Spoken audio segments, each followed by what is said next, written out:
Hello and a very good very warm welcome to Tuesdays at 2, episode number 80. Tuesdays at 2 broadcast live on three different social media platforms, 11 a.m. Pacific Standard Time, 2 p.m. Eastern Time, 7 p.m. British Time, and 8 p.m. Central European Time. And I know I have viewers from all those time zones. So welcome today. It's me sharing my vast knowledge of executive career management each week on a different topic. Today's topic is using a job board is demoralizing. So I'm Martin Buckland and I manage and advance the careers of senior executives and those who aspire to be business leaders. I'm a global expert in managing and advancing the careers of EMBA, Executive Master of Business Administration, graduates and candidates, and a global expert in mining professionals, all levels from top to bottom. So today's topic is very, very interesting, and there's a lot of thoughts and a lot of misnomers about job boards. And I want to declutter those. I want to get them out in the open and tell you from my perspective as an expert in executive career management about the value that job boards can bring to you as a candidate. And by the way, you should always be a candidate, even then when you are gainfully employed. My philosophy is the day you land your next job is the day to start your next job search. Yeah, I know that's very thought-provoking and probably very scary to many, but you manage your career, not your employer. So always be on the lookout for opportunities. Always have your resume, your CV up to date, and of course, a fully complete LinkedIn profile, not a skeleton, as I call it, half or a third complete, fill it right out. So what can job boards bring you in your overall career management? The whole art, the whole process of job search is very stressful, very frustrating. I know, I hear that all the time, every day. People are so frustrated about their job search. They cannot conquer the fear of rejection and they wonder why they aren't getting replies. Many reasons, many reasons why you're not getting a reply. Remember, you are in a race and there is only a trophy for number one. And then there is a trophy to get into the candidate pool, which is a very limited pool of qualified candidates for that particular job. My philosophy on job search when you are in career transition, i.e. unemployed, is you should be on your job search 12 hours a day. It's a full-time gig. The more you put into it, the more effort you put into it, the more time you put into it, the more investment you put into it, the more opportunities are going to come your way. You don't get a job just sitting around on a couch or laying on your bed. So job search, yes, can be very frustrating, but job boards can be even more frustrating. So concentrating on just applying for jobs online, the Monsters, the Workopolists, the Indeed, the Eluters, the Career Builders, the LinkedIn, the Glassdoors, and there's many others, that's just mentioning a few, can be, and I know is very frustrating, but you are in a huge talent pool. For every job advertised, there can be up to 3,000 applicants. You want to narrow that down.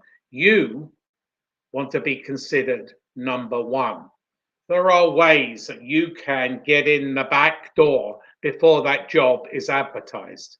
So it can be very frustrating to be on job boards. Now, job boards, this is a question I ask people probably once or twice a day when I'm in calls with people who found me through the internet or through referrals. What do you think is the percentage of jobs that are advertised? What do you think is the percentage of jobs that are advertised? While you're thinking about that, please make any comments. Doesn't have to be related to this day's topic, but if you've got any questions or any comments, more than happy to answer them. Put them in the comment box, and I will answer them as I go through this Tuesdays at 2. So question, what percentile of the overall jobs, the 100% jobs that are available today, do you think job boards count for? Many people are astounded. Many people say, oh, 80, 85, 90%, 70%, 50%, 30%. Well, actually, it's a very slim percentile, and that varies country to country, depending where you are in the world. That percentile of the overall 100% jobs varies from country to country. But here in Canada, where I'm based, it's only 5%. 5% of the overall jobs are advertised on job boards. So advertised generally, that means all the print media and then all the corporate websites, it's about 8%. That's a very, very sad statistic, especially when you think there are close to 100% of the jobs that are advertised. That is a very demoralizing statistic. Only a few percentile of jobs are advertised. So you need perhaps, after you've listened to this, if you are in career transition, job search mode, you're currently employed and looking around for a new career opportunity, and the emphasis of your job search is on those job boards, you perhaps need to realign or rethink, reframe your job search strategy. It's a very small percent, and as I say, it depends on countries. So many people think, as I said, 80 up to 80, 90%. One person said to me 100%. All jobs are advertised on the internet. I said, you better be sitting down, because I'm going to give you some realistic, probably some bad news about you, but why you're not getting any traction in your job search. So change your job search. Realign your job search processes. Have a presence on the internet, but have a presence on those job boards. Most of those job boards entitle you to create a profile. But please do yourself a favor. Don't spend voluminous amount of those hours, those very frustrating hours, those hours that you probably didn't want to do in job search on job boards. It's going to bring minimal rewards. You need to get out there. You need to get out and network. And then the rest of the component of that 100% globe of job search, of available jobs, are executive recruiters, which, depending on the country again, hold about anything between 11 and about 19% of overall jobs at the mid-level to senior level. And then the rest is the good old networking. Networking is going to bring you huge, huge rewards. And as the world opens, great, after COVID, we can now network in person. So that was barred from us for the last 2 years. I'm a fierce networker. I love to network, but I haven't been able to get out in the last 2 years. Now I will be. The bulk of the jobs are through networking. Here in Canada, 80% of the jobs that are available right this minute here in Canada are hidden. You need to go and seek and search those. So please come forward with any comments. If this is astounding to you, I'm more than happy to answer your questions. Anything to do with job search, career management, put them in the comment and I will answer them. Yeah, so 80% of jobs are hidden. So if you want to go and find more about how to uncover those particular jobs, please go to my YouTube channel. And while you're on my YouTube channel, press the subscribe button and the bell button, where you will be notified of all the future videos coming up. And there are many more. Each week I'm putting 2 new videos on YouTube. So when you go on and apply for a job, you are in a heavy competition. I mentioned a few minutes ago that upwards of 2,000 people could be applying for just one particular job. That is really sad. But if you find that hidden job, you could be the one and only candidate for that job. Makes sense. So where would you rather be? The one and only candidate, or the one that's fighting against 2,000, maybe even 3,000 other candidates? You want to be considered number one throughout your whole job search and throughout your whole career management. Manage your career from today forward. So you can eliminate that heavy competition by getting out there and networking and uncovering those hidden jobs. Want to find out? Go to my YouTube channel. Get rid of the job search frustration by using hidden jobs, uncovering those hidden jobs, and using executive recruiters. As I say, executive recruiters hold anything between 11, 12% up to 19%, depending on where you are. But you need to build and retain those relationships with executive recruiters. There is several videos on building relationships and how to maintain those relationships. Introduce yourself to executive recruiters, again, on my YouTube channel. So job search is a full-time gig.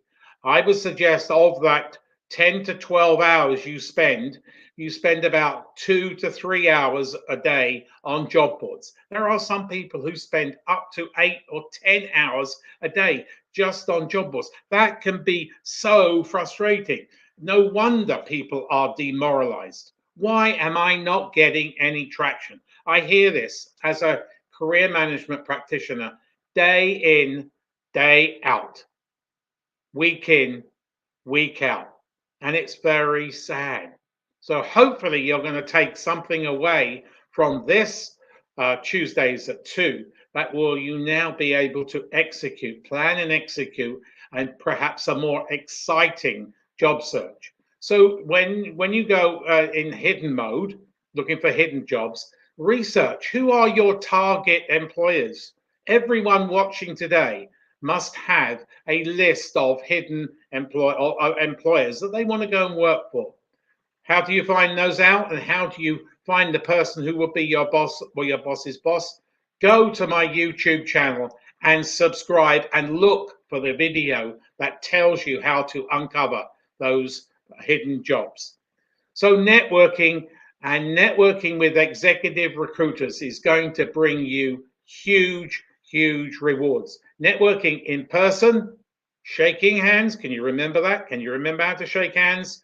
And networking online using LinkedIn and, believe it or not, Facebook.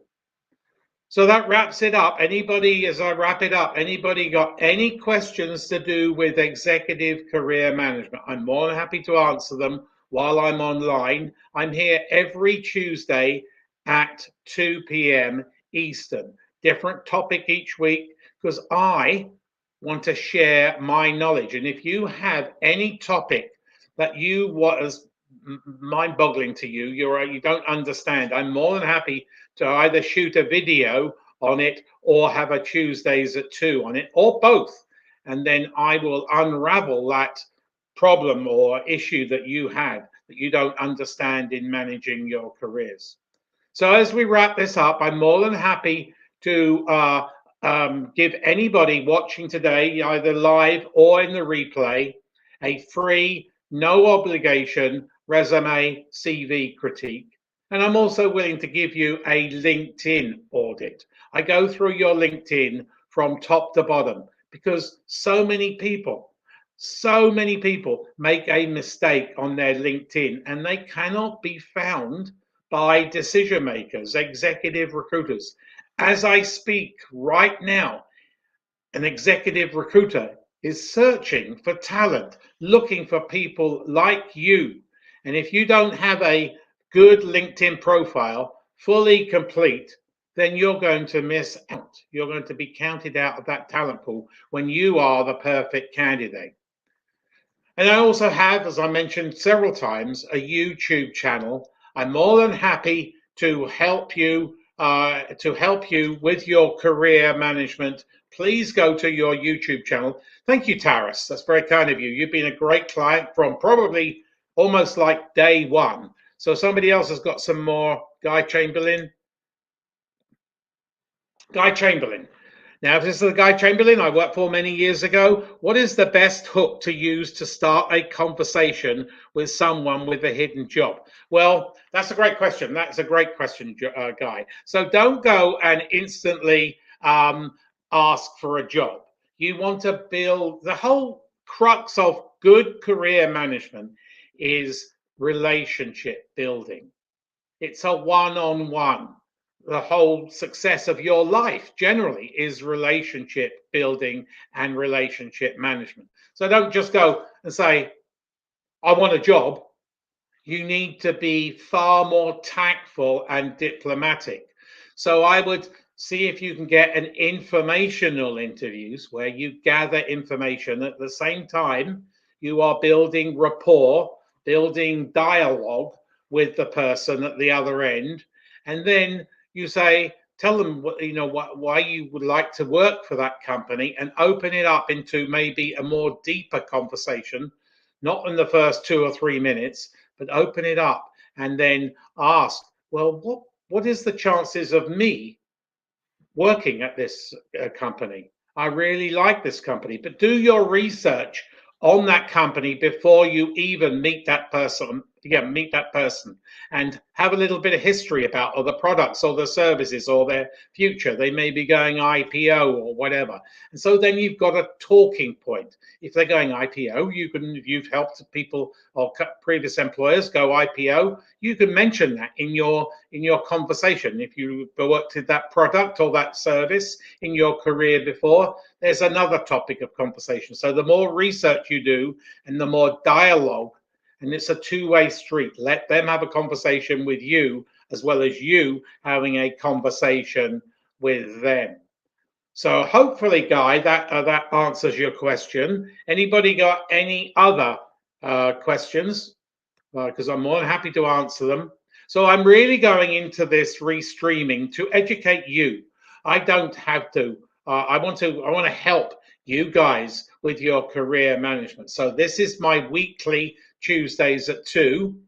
And in 2 weeks' time, I'm very happy to announce I'm introducing a 1 minute twice a week on the Mondays and Fridays called Career Tips for a Crazy World.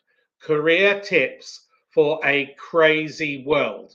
And then on the Saturday, the last Saturday of the month, I have at 10 a.m. Eastern, I have the Career Coaches Rant, where I get really wound up about people's mistakes that they make consistently in their career. Last one was talking about their LinkedIn profile versus their resume, different titles, different jobs, different companies, the same dates, really crazy. So don't make mistakes. Hopefully I'm educating you. I can bring you all value. I'm more than happy to give anybody a free resume and CV critique, spend half an hour with you for free, and a LinkedIn audit, go through it from top to bottom. But if nobody's got any other questions, I will wrap it up for this week. Looking forward to enhancing my live streaming and educate you far more on career management. Now, let me see what my topic is next week before I call it a day here. So the topic next week is I was given a very generous severance, so not going to search. I was given a very generous severance, so not going to search. Wow. I can feel the energy building up inside me because I hear that once or twice a month, and that really winds me up. So you will hear me get a little bit of anger in my verbiage next week, Tuesdays at 2. So have a great week in your personal life. Have a great week in your career life. I will see you next Tuesday here, 2 p.m. Eastern, for Tuesdays at 2. Have a great week.